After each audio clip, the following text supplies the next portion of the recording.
Good stuff. All right. So, now it is time to find out what life was like in the Roman army. You see, in Rome, you would go to school, you'd get to school till you were about 16, and then you might join the family business, or you could join the army. And the Roman army was the finest fighting force the world has ever seen. Did a roll?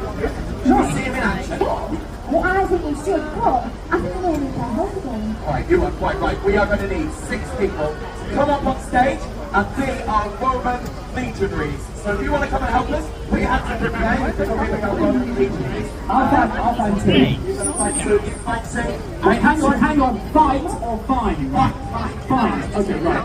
Yes. Yeah, you're going to be the legionary. You're going to be the legionary. There we go. Anyone else want to be on the legionary?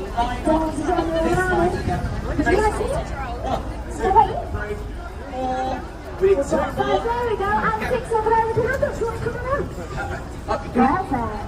This is a very festive hat to have on. Alright, It is cold to be fair. Alrighty. And we've got our 6 over here. Our 6, give our Roman legionaries a big round of applause, ladies and gentlemen. Okay, now, could all our Roman legionaries, could you stand to attention? There we go. Alright, and can you do a nice smart salute for me? Oh, that is